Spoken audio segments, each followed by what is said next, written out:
Gloire à toi, Seigneur, gloire à toi. Gloire à toi, Seigneur, gloire à toi. Moi, je suis la résurrection et la vie, dit le Seigneur. Celui qui croit en moi ne mourra jamais. Gloire à toi, Seigneur, gloire à toi. Le Seigneur soit avec vous. Et avec votre esprit. Évangile de Jésus-Christ selon Saint Jean. Gloire à toi, Seigneur. En ce temps-là, il y avait quelqu'un de malade, Lazare de Béthanie, le village de Marie et de Marthe, sa sœur. Or Marie était celle qui répandit du parfum sur le Seigneur et lui essuya les pieds avec ses cheveux. C'était son frère Lazare qui était malade.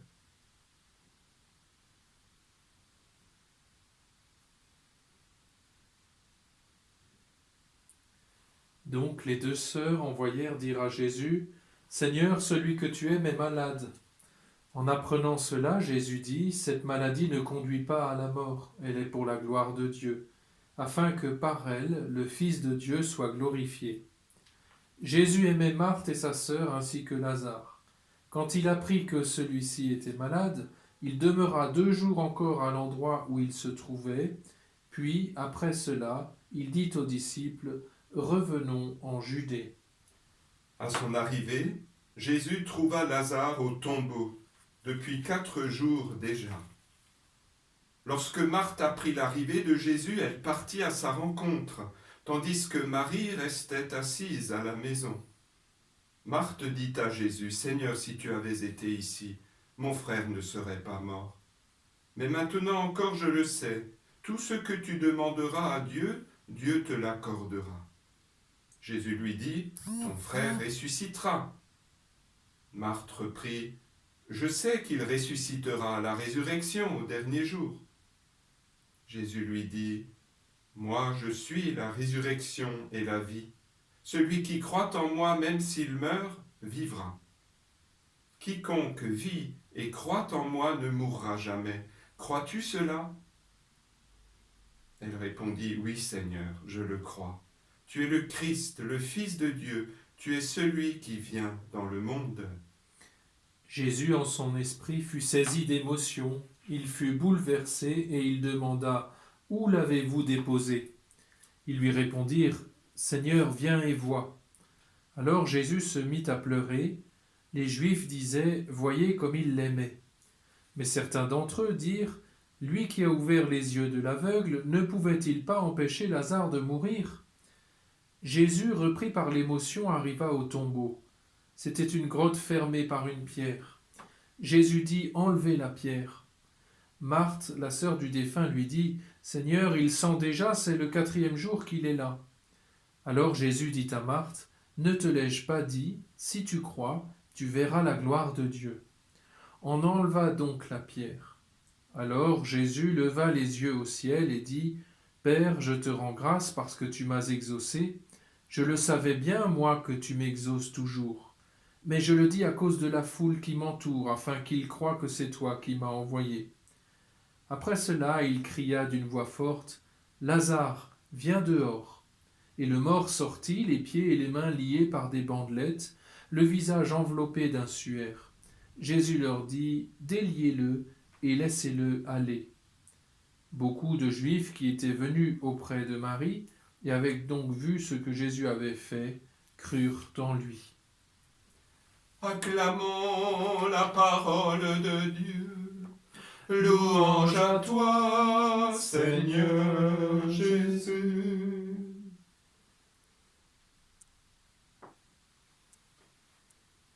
En accueillant cette parole de l'évangile de Saint Jean, je vois en mon esprit, Daniel aussi, Daniel voit, et Jean Renuel aussi, qui lui est confiné dans sa chambre et qui doit célébrer à part, eh bien, tous nos paroissiens, les enfants, les jeunes, les adultes, et puis particulièrement l'INSEE qui chemine vers le baptême, notre catéchumène, sans qu'on sache quand nous pourrons le célébrer ensemble.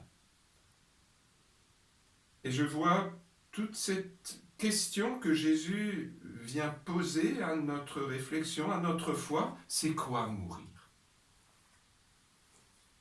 C'est quoi vraiment mourir? Et la circonstance actuelle nous interroge devant le nombre qui se multiplie des décès.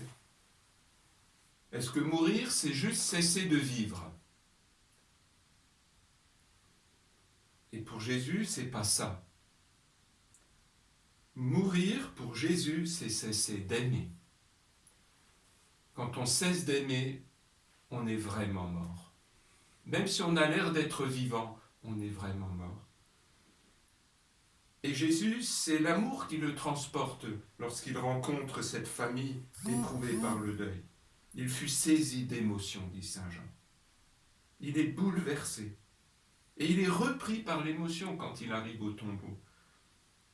Voyez comme il l'aimait. Et c'est l'amour qui va rendre vivant Lazare. Viens dehors. Alors ça sera pour un petit bout de temps. Mais la puissance de l'amour, ça sera de donner vie à Lazare pour toujours. Et ça, seul l'amour de Dieu est capable de le faire. Si nos petits amours à nous, nos amours fraternels, nos amours conjugaux, nos amours de parents, eh bien, aident quelqu'un à mieux vivre.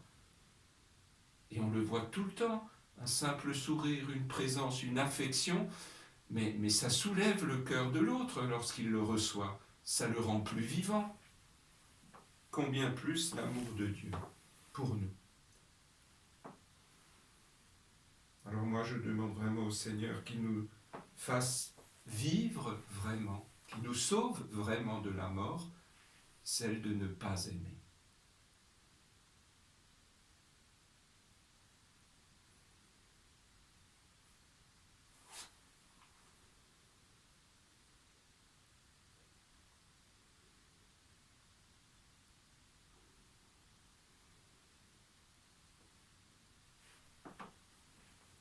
Seigneur, cette proximité que nous avons les uns avec les autres durant ce temps de confinement nous pousse à être très attentifs à tous ces petits gestes de tendresse, tous ces signes de tendresse qui nous rendra mutuellement plus vivants. Inspire-nous cette attention, cette bienveillance, cette prévenance et cette tendresse mutuelle. Par Jésus le Christ, notre Seigneur. Amen. Amen.